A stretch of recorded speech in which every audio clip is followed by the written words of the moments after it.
The man whose name adorns the very place that we're having our adventure, a man by the name of Diego de Navarra. Now, a few miles from where we're sitting, a logger discovered a weathered metal tube that was several feet buried in the earth. The design of the tube suggested that it may have been a Spanish arquebus. Within the tube, there were the few pages of a logbook. They'd been rolled up, sealed, they'd survived the centuries since they were first written. They ended up in the hands of private collectors, but it's my opinion that they're from the archives of a secret sect of inquisitional monks from 1587 in Arecibo. Ding, Arecibo. With great efforts, I've been able to obtain some sections of this document, and I would like to share with you the logbook of Diego de Navarra. It begins thus. I know not how many days we hacked through the dense wood infested with snakes and the tigers of the region and stinging insects, when we spied a man emblazoned with red walking through the woods. As he approached a certain area, he took out a small, round disc and chanted, holding it up to the sky as if to summon an arcane deity. There was a faint green flash, like the sun sinking over the horizon, and before us we beheld a hidden pyramid nested into the woods. Surely this was magic, but for us it meant life. We ran quickly to the pyramid. At the place of the pyramid, we came upon a people who fit the description our patron had given us of the Aztec people. The Aztec priests seemed as wise as us, but curiously bore no weapons, believing perhaps that the hidden nature of their city would protect them. There, in a niche sculpted into the black stone, we beheld a totem of gold upon wood, with one god piled atop another. In the forehead of the highest face was embedded the jewel, just as our patron had told us we would find. Anybody thinking prime object? Because I know I am. The priests fell to our swords, and those who did not die were compelled to help us remove the totem. The dying priests shouted imprecations, which I can only guess were curses or warnings, but we did not heed them. We suspected that their warriors would soon return, even though we had arquebuses and crossbows and blades and armor forged by the greatest swordsman of Toledo. We had no stomach to fight either these feared tribal warriors or the female Hellions, for which de Orellana had named the great river, for they were said by our patron to share a bond with this hidden place. We walked with the totem upon our shoulders for nearly a full moon.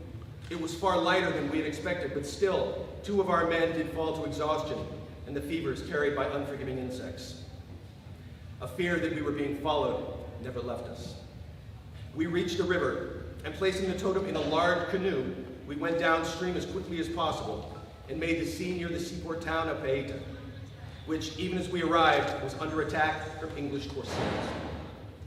Using cover of the British attack and as Basques, having no intention to return to Spain to have our treasure acquired at such great cost seized by the greedy nobles, we commandeered a fast, light, armored caravella and forcibly put its crews under our command.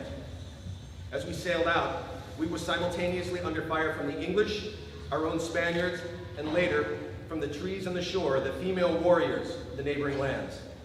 It seems these fierce warriors, too, were enraged by our blasphemy upon this totem and the hidden pyramid. Winds favored us, and we made good our escape. Dogged by an English pirate, we sailed north along the coast, past Panama, and further north in search of a place discovered by the Englishman Drake to gather our wits. Eventually, the English turned back. We passed the Great Bay and continued north when we were struck by a strange storm of green and blue lightning and frothing tentacles from the sea, which seemed to excite the eye of the totem. The storm dashed our ship against jagged coastal rocks. We beached our ship by the mouth of the river, which our leader, Carlos Piedra Aguda, named after his homeland of Navarre. He told us that he had seen a place for us in one of the many visions he had begun to experience since we acquired the strange totem. After patching the ship and jettisoning all that we did not need, the draft was high enough to move up the river, and reaching a desirable place, we dug a trench, ground the ship to use as a fortress should there be hostiles in the area. We used the totem pole as a masthead because Aguda believed that the jewel should look down upon us. Thus it was that our caravel became not only a fortress, but the center of a village. In short time, natives arrived, and we began to trade with them. For several weeks, our relations with the natives were harmonious, but this began to change. When one of our men, Alvar Cabeza de Coronado, did not return to the ship one night, we began searching for him, and finally found him.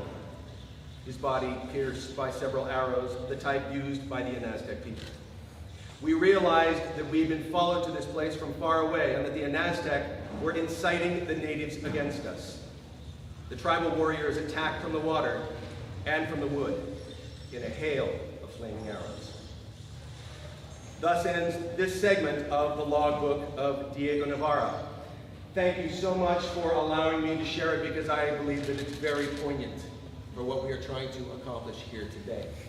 On that note, with no further ado, I leave you to your mission. Agents, thank you, and I will see you in the field.